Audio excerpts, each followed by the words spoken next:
오늘 골로새서 3장 12절에서 17절 말씀, 선택받은 성도의 삶이라는 제목을 가지고 말씀을 나누고자 합니다. 지금 아까까지만 해도 블리자드가 막 휘몰아쳤는데 지금 보니까 조금 잠잠해진 것 같습니다. 우리가 세상을 살아가다 보면 선택을 해야 됩니다. 선택을 받기도 하죠.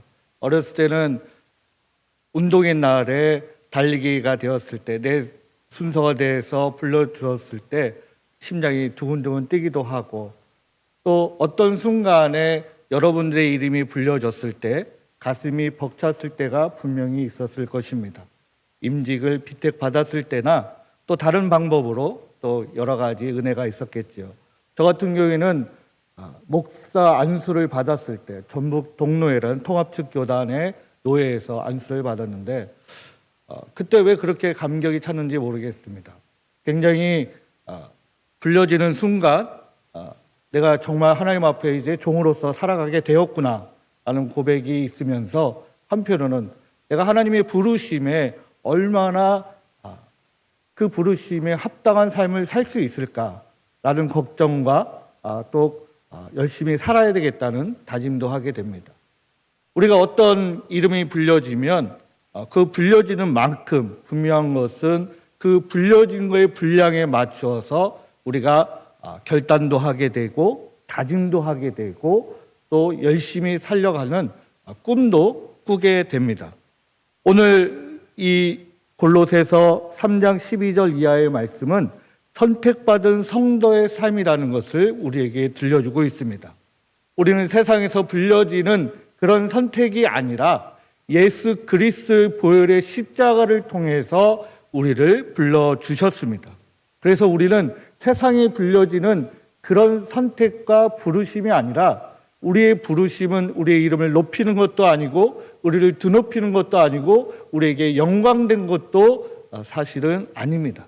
우리가 불려지고 우리가 땀을 흘리고 우리가 수고할 때마다 도리어 우리의 영광보다는 여호와 하나님과 예수 그리스도와 성령 하나님의 이름이 더 영광스러워지는 부르심이라는 것이죠.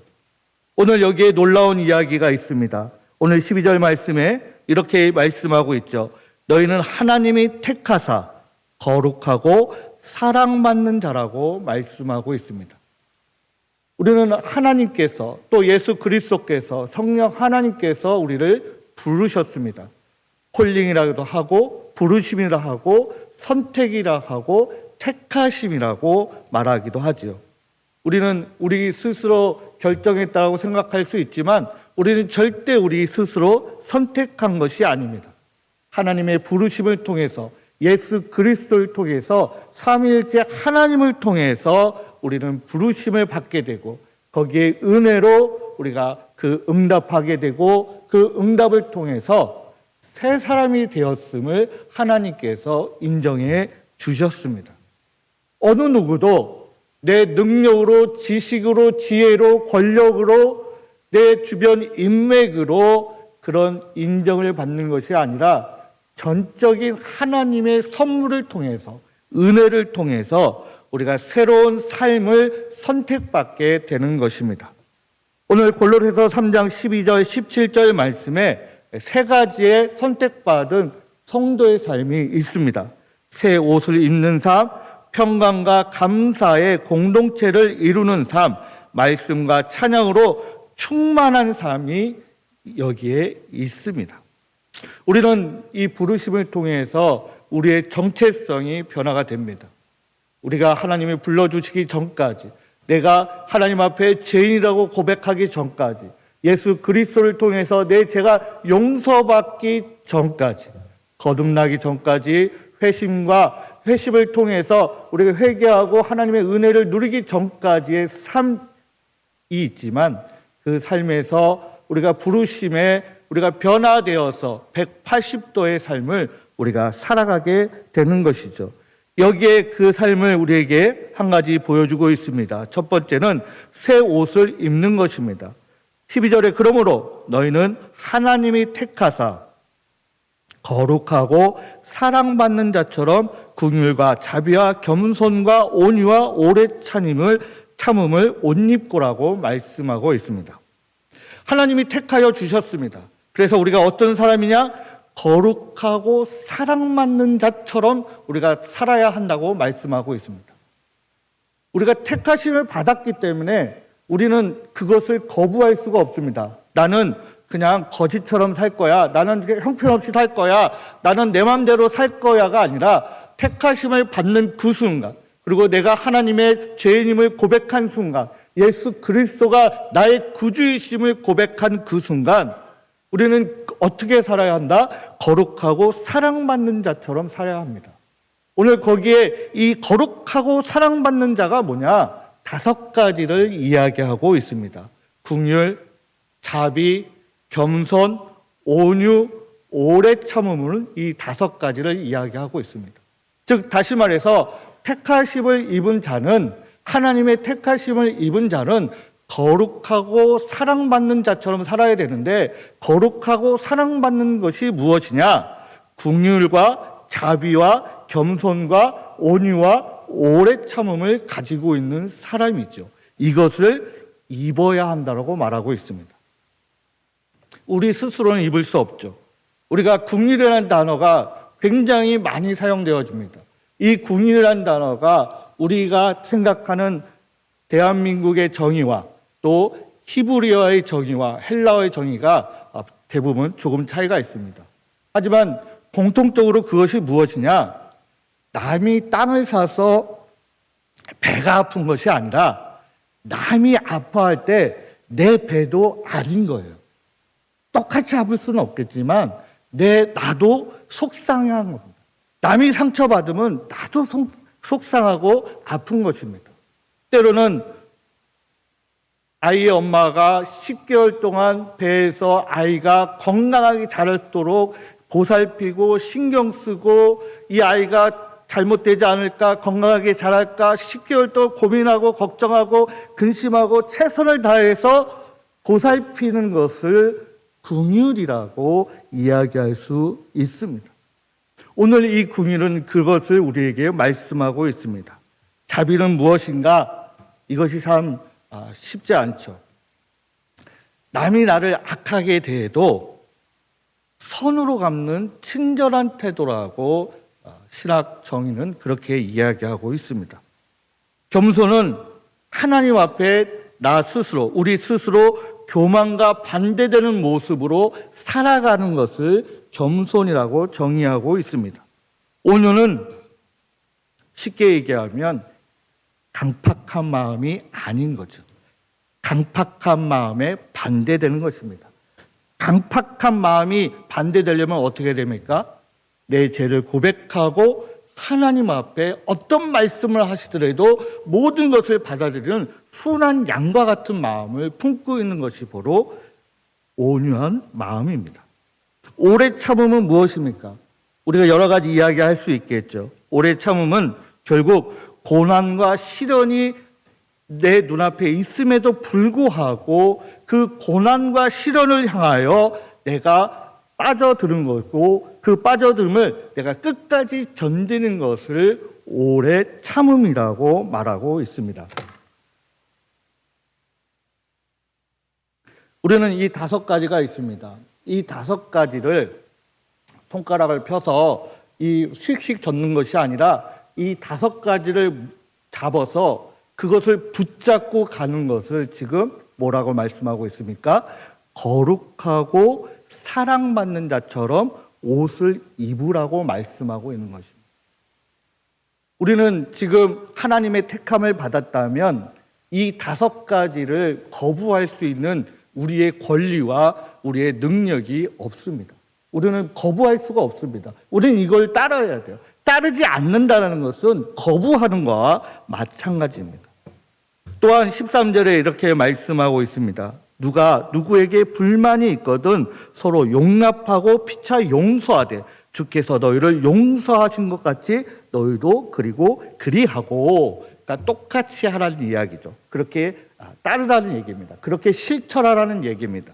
그런데 용납하고 용서를 우리가 분명하게 이해할 것은 뭐냐면 그 사람이 죄를 인정하지 않은 상태에서 그 사람을 용납하고 그 사람을 용서하는 그 단어가 아닙니다. 그 사람이 회개하고 죄를 고백했을 때 우리가 어떤 순간이라도 그 사람이 진실한 마음으로 그 죄를 용서를 구하면 용서를 해주고 그를 받아들이라는 이야기. 그것이 바로 우리가 많이 들어왔던 손양원 목사님이 자기 아들을 죽은 남자를 양아들로 받아들인 그 사건이 가장 대표적인 사건이라고 말할 수 있을 것입니다. 우리는 이 용납과 용서가 쉽지 않습니다. 저 역시도 쉽지 않죠. 그래서 저도 사실은 용서라든가 이 용납이라는 설교를 1년에 한 번 할까 말까 합니다. 이 본문이 있었다면 안 했을 것 같아요. 근데 하나님이 딱 그 구절만 보여주셔가지고 제가 택할 수밖에 없었습니다. 말은 쉽죠. 용서와 용납 쉽습니까? 안 쉽습니다. 며칠 전만 해도 우리 큰아들 때문에 혈기가 확 올라와서 부자 끝 지혜로운 아내 덕분에 그 모면을 하게 되었습니다. 자기 자식한테도 용서와 용납이 안 되는데 어떻게 남한테 용서와 용납이 쉽게 되겠습니까? 저는 남의 아이를 입양하신 분들이 굉장한 능력자라고 생각합니다.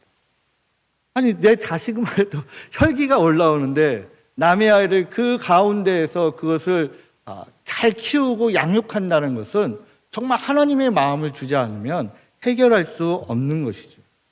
근데 성경은 이 용납과 용서를 통해서 지금 우리에게 말씀하고 있는 것입니다. 성경에는 이런 말씀이 있죠. 마태복음 18장 23절 이하에 보면 10,000달란트 이상을 빌려준 종이 있습니다. 그래서 주인이 갚으라고 하니까 그 종이 저는 도저히 못 갚습니다. 형편이 안 됩니다. 그랬더니 어떻게 해요? 우리가 다 아는 것처럼 그 10,000달란트를 빌려줬지만 그것을 감하여 줍니다. 그게 어떤 마음이요? 주님이 우리를 바라보시는 마음이죠. 근데 우리는 어때요? 그 종이 또 다른 종에게 100데나리온을 빌려줬더니 못 갚았어요. 지금 형편이 안 됩니다. 그랬더니 그 사람의 멱살을 잡고 지금 어떻게 돼요? 끌고 지금 감옥에 쳐넣으려는 상황을 우리에게 보여주고 있습니다. 그게 어떤 모습이에요? 바로 우리의 모습이라는 거예요. 하나님은 10,000달란트를 우리에게 감하여 주셨는데, 주님은 우리에게 10,000달란트를 감하여 주셨는데, 우리는 그거의 1%도 안 되고 0.1%도 안 되는 그 100데나리온의 욕심에 우리는 남을 용서하지 못하고 있다는 것을 말씀을 통해서 우리에게 들려주고 있습니다. 그것이 우리의 본 모습이라는 것이죠. 우리가 이 땅에서 어떤 인물은 그런 사랑과 그런 용서를 베푸시는 분들이 있습니다. 하지만 그런 분들은 세기에 한 분, 100년, 1000년에 한 분밖에 없죠. 우리는 그런 용서와 용납이 쉽지 않습니다. 왜 그렇습니까? 오늘 14절 말씀을 이렇게 우리에게 들려주고 있습니다. 이 모든 것 위에 사랑을 더하라. 이는 온전하게 매는 띠니라. 결국 우리의 뭐가 없어서 그런 거죠? 사랑이 없는 것이죠. 근데 이 사랑이 뭘까요? 아들이 하는 행동이 답답해 보이고 확 한 대 들여가기고 싶고, 근데 내가 아들을, 자녀를 사랑하지 않는 건 아니잖아요. 그러니까 우리의 사랑은 지금 우리의 눈높이에 멈추어져 있는 거죠. 내가 원하는 수준의 사랑에 멈추어 있는 것입니다. 근데 하나님께서는 지금 100데나리온의 사랑에 멈춰 있지 말고 어디까지 올라오라고 말씀하고 있는 거예요? 10,000달란트의 수준까지 오기를 원하고 계신 겁니다. 다시 이야기해서 새 옷을 입는다는 것은 택하심을 입어서 우리가 거룩하고 그리고 사랑받는 자처럼 옷을 입어야 되는데, 이 새 옷을 입어야 되는데, 이 새 옷을 입으려면 우리가 겸손하고 우리가 자비롭고 온유하고 그리고 오래 참고 또 한 가지 제가 생각이 안 나는데, 이 5가지를 가지고 있어야지만, 그리고 그것을 입어야지만 어떻게 돼요? 우리가 용서와 용납을 할 수 있고, 이 용서와 용납을 하려면 어떻게 해야 돼요? 사랑의 띠를 매야 된다는 거죠. 사랑의 띠를 맨다는 건 뭡니까? 우리가 쉽게 말하면 우리가 김장할 때 비닐봉지 목 있는 부분 자르고 팔 있는 부분 자르고 해서 뒤집어 쓰잖아요. 그러면 어떻게 해야 돼요? 이게 홀레홀레 해가지고 테이프로 붙여야 되죠. 마찬가지로 지금 이 5가지를 옷 입고 나서 거기에다가 지금 뭐를 좀 매야 된다고 얘기하고 있어요? 사랑의 띠를 매어야지만 완성이 되는 것입니다. 그러지 않기 때문에 우리가 그렇게 가지 못하고 있는 거예요. 그러면 우리가 이렇게 가려면 어떻게 해야 됩니까? 다시 그 옷을 온전히 입고 있는지 살펴봐야 되죠. 온유의 옷을 입고 있는지, 또 오래 참음의 옷을 입고 있는지. 그리고 그것만으로 끝나는 것이 아니라 사랑의 띠를 열심히 쫌매고 그래서 일을 하려고 나가고 있는 것인지, 아니 우리도 모르게 우리의 옷장에서 겸손과 온유와 자비와 오래 참음이 아니라 미움과 시기, 질투와 또 손가락질과 수군거림과 다양한 것들을 우리가 지금 입고 우리가 모르는 우리 욕심의 띠를 메고 지금 우리가 하루하루의 삶을 살아가고 있나 한번 생각해 보시기를 바랍니다. 두 번째는 평강과 감사의 공동체가 되라고 말씀하고 있습니다. 선택받은 성도로서 우리가 살아가야 될 게 새 옷을 입은 성도가 있고, 또 하나는 평강과 감사의 공동체로서 살아가야 한다고 말씀하고 있습니다. 왜 그렇습니까? 15절 말씀에 그리스도의 평강이 너희 마음을 주장하게 하라. 너희는 평강을 위하여 한 몸으로 부르심을 받았나니 너희는 또한 감사하는 자가 되라고 말씀하고 있습니다. 그리스도의 평강이 지금 우리 마음을 주장하라고 얘기하고 있어요. 나의 마음을 주장하라고 하시는 것이 아니라 그리스도의 평강이 우리를 주장하게 말씀하고 있습니다. 이런 주장하라는 것은 나를 주관하라, 내가 그 규칙을 지키겠다, 내가 그 규범을 지키겠다라고 고백하고 있는 것과 마찬가지입니다. 즉 다시 말해서 내가 원하는 대로 나아가는 것이 아니라 이미 규칙이 정해져 있고 기준이 정해져 있으니까 그 기준과 그 규칙에 내가 맞춰라 말씀하고 있는 것입니다. 왜 그렇습니까? 이것은 우리에게 주시는 평안이기 때문입니다. 이 평안은 뭐라고 말씀하시냐면 요한복음 14장 27절에 평안을 너희에게 끼치노니 이 평안은 평안을 너희에게 주노라. 내가 너희에게 주는 것은 뭐예요? 세상이 주는 것과 같지 아니하니라고 말씀하고 있습니다. 세상이 주는 게 무엇입니까? 즐거움, 쾌락, 물질, 또는 욕심, 권력, 사상, 가치관, 기호, 환경, 이런 것들은 우리에게 평강이고 평안이라고 주고 있지만, 이것은 돈이 없을 때, 마음이 변할 때, 환경이 변할 때, 권력이 변할 때, 기후가 변할 때, 환경이 변할 때 이게 다 변화가 되잖아요. 고정되어 있지 않습니다. 하지만 요한복음 16장 33절에 세상에서 너희가 환난을 당하나 내가 세상을 이겼으니 담대하라. 왜 그래요? 세상에 어떤 변화가 와도, 어떤 환경의 변화가 와도, 어떤 세상의 권력의 변화가 와도 우리가 담대할 수 있는 것이 무엇이다? 하나님이 주신 평강이기 때문입니다. 우리가 하나님이 주신 평강이기 때문에 우리가 그렇게 살아갈 수 있습니다. 근데 이 평강을 단순히 나 개인에게만 주신 것이 아니라 뭐라고 말씀하고 있어요? 너희는 평강을 위하여 한 몸으로 부르심을 받았다라고 말씀하고 있습니다. 한 몸, 즉 교회를 이야기하고 있습니다. 나 개인이 아니라 공동체를 위해서 주셨다라고 말씀하고 있습니다. 왜 그렇습니까? 우리 공동체의 몸의 머리는 누구십니까? 예수 그리스도시죠. 예수 그리스도가 우리의 주인이시고 머리이십니다. 예수 그리스도가 머리이시기 때문에 우리의 몸은 그렇게 할 수 있는 것입니다. 오래 참을 수 있고, 겸손할 수 있고 자비로울 수 있고 온유할 수 있고 오래 참을 수 있는 것이죠. 그리고 사랑할 수 있는 것입니다. 몸은 그렇게 할 수 없어도 머리가 시키니까 우리는 어떻게 해야 돼요? 손과 발과 모든 것이 그 머리에 복종하고 순종할 수밖에 없는 것이죠. 우리의 삶을 그렇게 우리가 들을 수 있고 하나님의 부르심에 우리가 순종할 수 있는 것입니다. 그렇지 않으면 반대로 얘기하면 우리가 지금 평강하지 않은 거예요. 하나님의 부르심에 우리가 순종하지 않고 있다는 것은 평강하지 않은 겁니다. 평강하지 않다는 것은 거슬러 올라가면 하나님의 부르심에 내가 합당한 삶을 살고 있지 않다라고 말씀하고 있습니다. 왜 그렇습니까? 마태복음 5장 9절에 산상수훈 중에 한 가지는 화평케 하는 자는 복이 있나니 저희가 하나님의 아들이라 일컬음을 받으리라고 말씀하고 있습니다. 즉 다시 말해서 이 평강은, 이 화평은, 이 평안은 우리가 만들 수 있는 평안과 화평이 아니라는 것이죠. 오직 예수 그리스도만이 하나님이 주시는 평강을 우리에게 영원토록 누릴 수 있게 허락하여 주신다는 것입니다.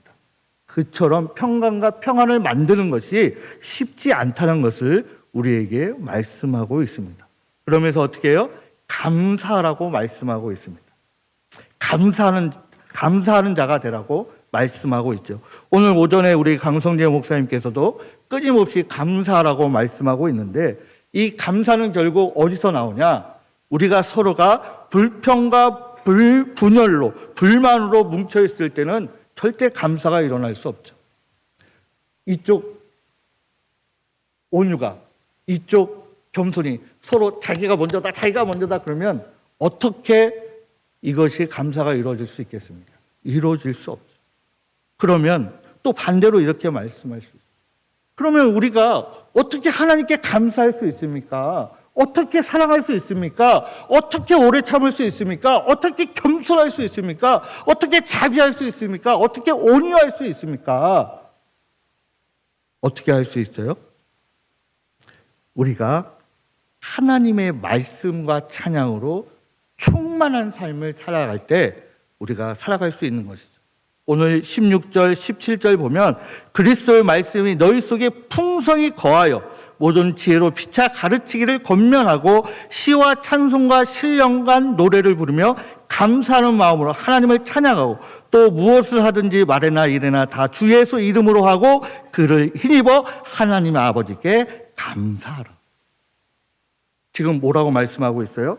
그리스도의 말씀이 너희 속에 풍성히 거하여, 즉 새로운 옷을 입고 평강과 감사가 넘치는 공동체의 삶을 살고 말씀과 찬양으로 충만한 우리의 삶이 되기 위해서는 결국 말씀과 찬양이 우리 안에 풍성하게 거해야 된다고 말씀하고 있습니다. 다시 말해서 말씀을 통해서 우리가 그렇게 변화가 될 수 있다라고 말씀하시고 그렇게 변화돼야 된다라고 말씀하고 있는 것입니다. 그럼 그렇게 하지 못하고 있다는 것은 지금 우리 안에 말씀이 내 안에 풍성하지 않다라고 말씀하고 있는 것입니다. 지금 말씀은 우리에게 주시는데 이 말씀은 히브리서 4장 12절 말씀에 이렇게 바울이 이야기하고 있습니다. 아니 골로새서 3장 16절 말씀에 바울은 그리스도의 말씀이 너희 속에 풍성히 거하라고 말씀하셨는데 어떻게 말씀하고 계시냐? 하나님의 말씀이 살아있고 활력이 있어 좌우에 날선 어떤 검보다도 예리하여 혼과 영과 및 관절과 골수를 찔러 쪼개기까지 하며 또 마음의 생각과 뜻을 감찰하나니. 하나님의 말씀이 지금 어떻게 하고 있어요? 살아있고 활력이 있고 좌우에 날선 어떤 검보다 예리하고 혼과 영과 및 관절과 골수를 찔러 쪼개기까지 하며 또 마음의 생각과 뜻을 감찰하신다라고 말씀하고 있습니다. 즉 말씀이 우리에게 풍성하면 우리가 오래 안 참으려고 해도 참아야 되고 자비롭지 않아도 자비로워야 되고 온유하지 않으려도 온유하게 우리를 만들어 주신다라고 말씀하고 있습니다. 그러면 지금 내가 그런 상황으로 나아가지 못하고 있다. 아니, 내가 그런 상황으로 나아가려고 내 스스로가 갈등하지 않고 있다. 내가 하나님의 말씀에 순종하려고 발버둥 치지 않고 있다. 그것은 다시 내 안에, 우리 안에 말씀이 풍성하게 거하지 않고 그 말씀이 살아 활력이 있고 좌우에 날선 어떤 것보다 예리하게 나를 지금 혼과 영혼과 관절과 골수를 쪼개지 못하고 있다라고 말씀하고 있는 것입니다. 선택받은 성도의 삶은 새 옷을 입어야 합니다. 새 옷은 온유와 겸손과 자비와 오래 참음이 있어야 되죠. 그리고 그것을 사랑의 띠로 묶어야 합니다. 그리고 그걸 통해서 우리가 용서와 용납으로 나아갈 수 있고 용서와 용납을 통해서 우리가 공동체를 아름답게 이룰 수 있습니다. 그리고 그로 인해서 우리가 다시 말씀과 찬양으로 충만할 수 있죠. 말씀이 내 안에 충만하게 거하게 되면 우리가 어떻게 돼요?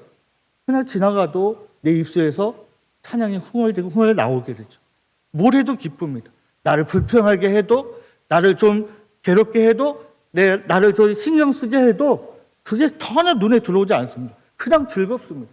하나님이 나를 오늘 눈뜨게 해서 감사하고, 오늘 하루 밥을 먹게 해서 감사하고, 또 일하게 해서 감사하고, 모든 것들이 다 불편하지 않습니다. 모든 것이 감사합니다.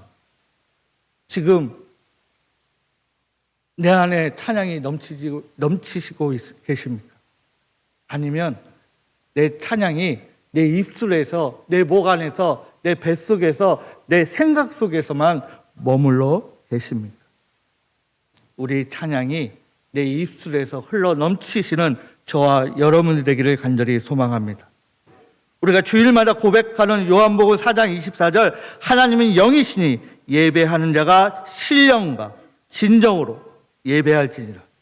이 신령을 성령과 진정을 말씀으로 바꾸면 하나님은 영이시니 예배하는 자가 성령과 말씀으로 예배할지니라. 결국 뭐예요? 성령 충만한 삶으로 우리가 살아가고 있다라고 고백하고 성령 충만한 상태에서 예배를 드려야 한다라고 말씀하고 있습니다. 어떻게 해요? 17절 말씀에 무엇을 하든지 말에나 일에나 다 주 예수 이름으로 하고 그를 힘입어 하나님 아버지께 감사. 우리가 할 수 있다고요? 내가 할 수 있다고요? 아니죠. 누구의 이름으로? 예수 그리스도의 이름으로 우리가 할 수 있고 그렇게 감사하라고 말씀하고 있습니다. 우리의 삶과 행동이 때로는 힘겨울 때도 있습니다. 때로는 괴로울 때도 있죠. 좌절할 때도 있습니다. 내 가까운 지인이 하나님의 부르심 때문에 통곡할 때도 있습니다. 만사가 귀찮을 때도 있습니다. 의욕을 상실할 때도 있습니다. 주변 사람이 나를 노이로제에 걸려서 전신병에 걸리게 할 때도 있습니다. 그럴 때도 우리가 무엇을 향해 나아가야 합니까? 말씀이 충만할 수 있도록 나아가야 합니다. 하나님, 내가 심령이 괴롭습니다. 누가 나를 도와줬으면 좋겠습니다. 그걸로 끝나는 것이 아니라 하나님, 내가 괴롭습니다. 내 마음이 무겁습니다. 모든 것이 의욕이 상실합니다. 그럼에도 불구하고 우리가 끊임없이 어디로 가야 돼요? 말씀으로 가야 됩니다.